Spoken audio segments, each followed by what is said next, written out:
to the end. So, what is commitment? That is when the team freely feels that this is what they can do, and they promise and they say that we will try our very best to honestly meet this commitment. So, it comes from within the team, and all the team members are in it together. So, there's no question of one person failing and others succeeding. If one fails, everyone fails.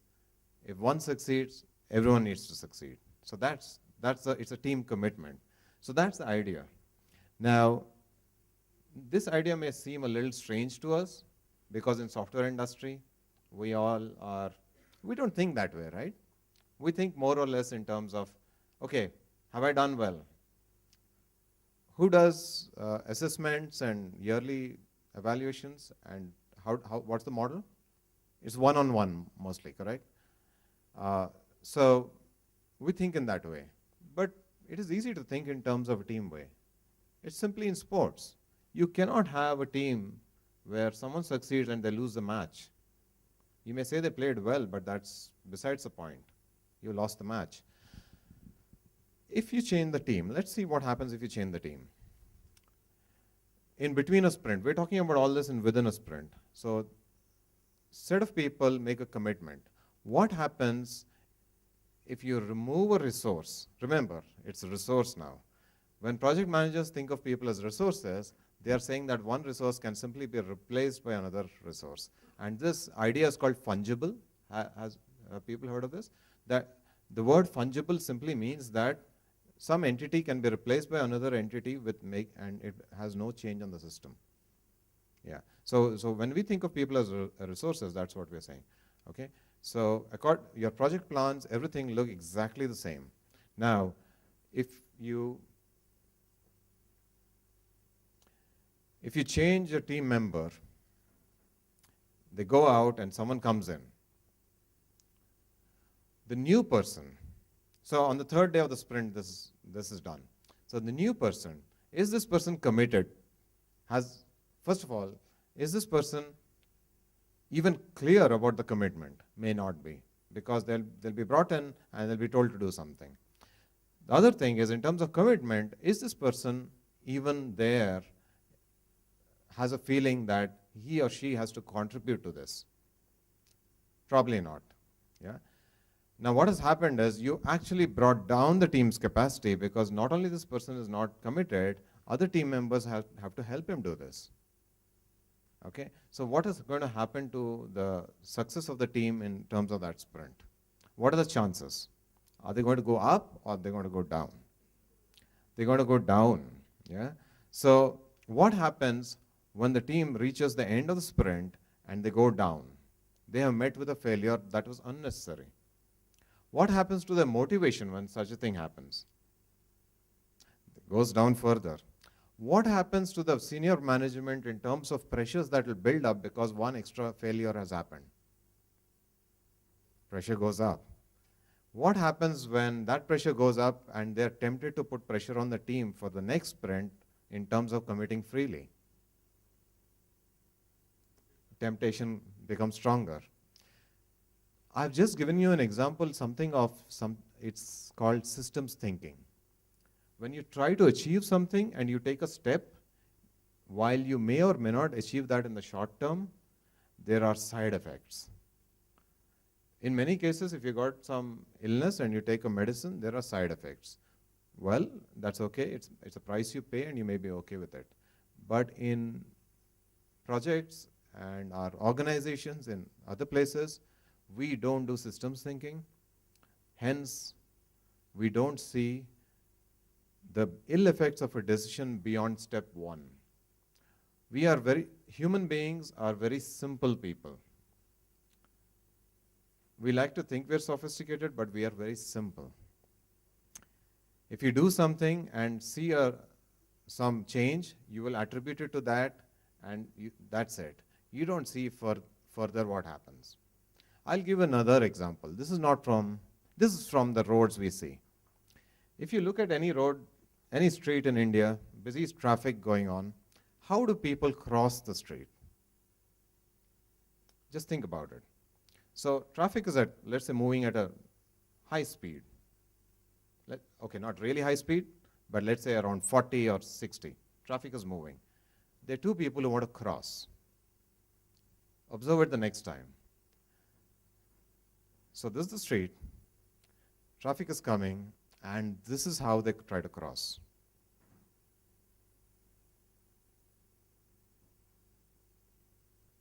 Traffic is coming. This is how. So, what do you think is happening when the chap is coming like this? This person is trying to make an assessment when it is safe to cross as soon as a vehicle passes. Correct? And that's what most of us do. I'll tell you through system thinking why it's a bad idea to do this. It's very simple. When you do this, unless the driver is a Hitler or completely unconcerned, what the driver is going to do, because you're not confident that you can cross. If there's a big distance, you're just going to cross. It isn't a big distance. You're judging from the speed and the distance that it's probably not safe to cross, and you're edging further. Most drivers, 90% plus drivers, when they see this person coming in, what do? They slow down a bit. But the temptation is still to zoom past. They don't stop. There's India, right? There's not Europe, where people stop and say, oh. So there's India. So they don't stop. They want to pass, but they want to slow down. When they slow down, what happens? The car behind, which was originally at a larger distance of separation, is going to close. So you have reduced your opportunity to cross because the cars behind have closed the gap. But they're not going to stop either. They're going to go down from 60 to 40, and they're still going to come to you. Whereas if you just stood back, what would have happened is the car would have just passed. He wouldn't have reduced speed, and the separation would be higher, and you would get a good opportunity to cross comfortably. But people don't do that. They come in bunches, and so that's system thinking. So you got to learn about systems thinking a little more when you do something like Scrum, because every decision you take, which is outside your comfort zone, outside the way you normally do things, has an effect. So people have thought this through. The creators of Scrum have thought this through, and these are the recommendations that don't do Scrum, but which basically means respect the no change rule under all circumstances, and allow a free commit by the team. Okay. So I've told you about the team commit, about the free commit by the team. I can discuss that. So let's see what happens if the free commitment by a team is also not allowed. If a free commitment by the team is not allowed, basically you are totally underutilizing the capabilities of the people you have. Remember, if it is any decent company, do you just hire people off the road, off the street? No, you don't. You're hiring people who have already been through good universities, got good degrees, and probably in the top 10% of capabilities in terms of intelligence, education, and so on.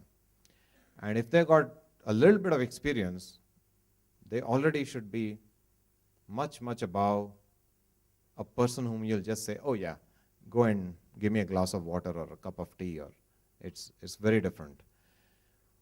When you're not allowing them to think freely and make their own judgment and learn from it and do their projects in a responsible manner, what you're doing is you're removing the motivation to work, motivation to be responsible. So you don't even feel responsible. So that is what's happening.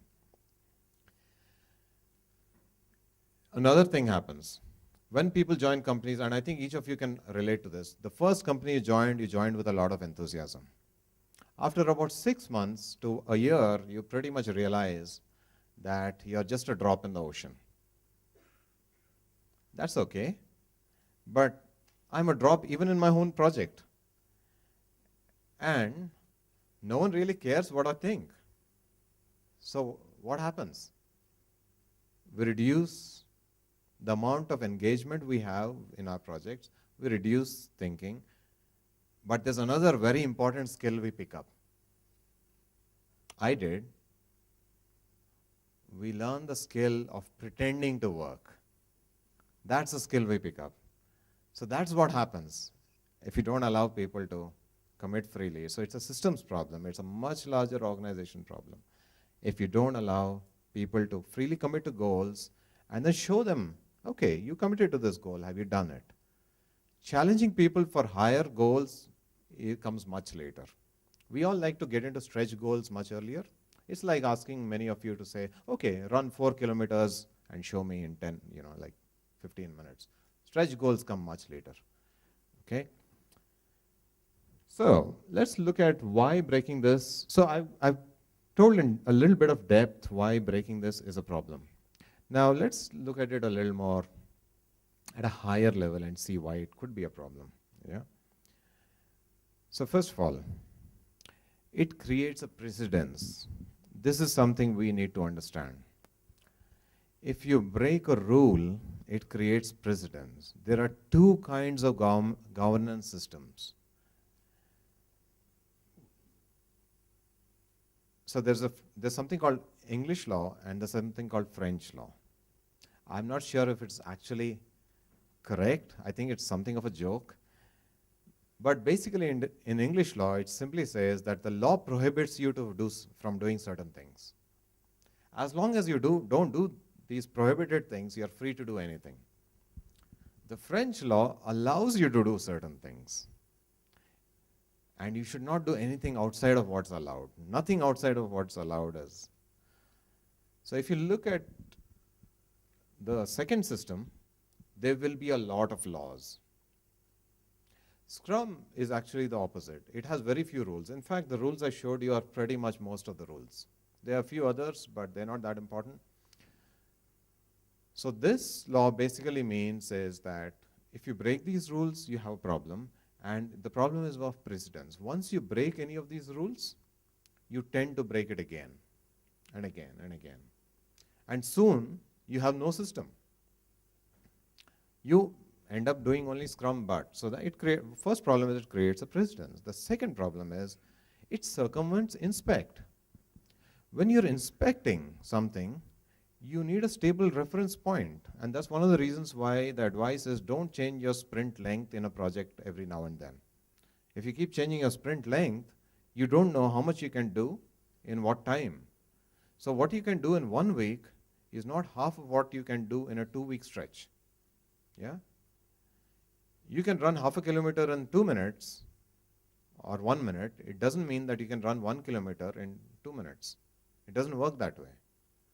Right? So it's the same in software as well. What you can do in X amount of time, you don't do twice of that if you take a continuous stretch of 2x. You may be doing twice of that if you take 2 stretches of x. That's okay. But not a single stretch. So it actually creates a problem because you're not able to inspect meaningfully. You've done something, you've changed the timeline, you're coming at some end result, and you can't really make out what has happened in between. You can't draw conclusions that you can use as learning or lessons for the future. That's the second thing. And in terms of organizations and management and trying to use the best people and their thinking, you have another big problem. You basically create a lot of yes men and women. If you get into Scrum but you're basically saying that, okay, it's going to be top down. People are going to tell from above what's going to happen. Because think about this. Changing the timeline, changing the team, changing the sprint goal, all are triggered by higher management.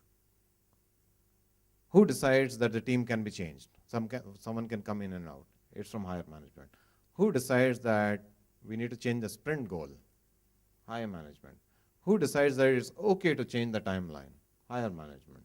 So when they do all this and the team just plays along, they are really reinforcing their important skill of pretending to work. And they are just going to say yes. Yes all the time, whether it's realistic or not. Yeah, and there is something called, how many people have heard of the chaos report? Show of hands, chaos report. Standish Group's chaos report? No, not a single one? Really? Okay. Yeah, someone there.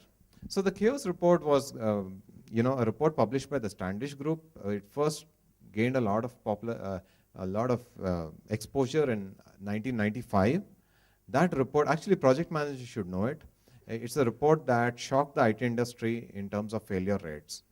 So that report basically did a survey across many, many companies and many projects, and basically said that only 16% of the projects are successful. About one third, about 30% of projects are out and out failures. Failures means the project is cancelled or the cost and time overruns is more than 100%. So that's like 200%. Yeah. So those are out and out failures, and the rest of the projects are challenged. Yeah. So that is the report. But the funny thing is, if you look at the resumes of project managers, which I've seen many times, every resume of every project manager will say, oh, I have done 7 projects successfully, and so on. So we hide the failures. We tend to hide the failures because we have got so many yes men and women.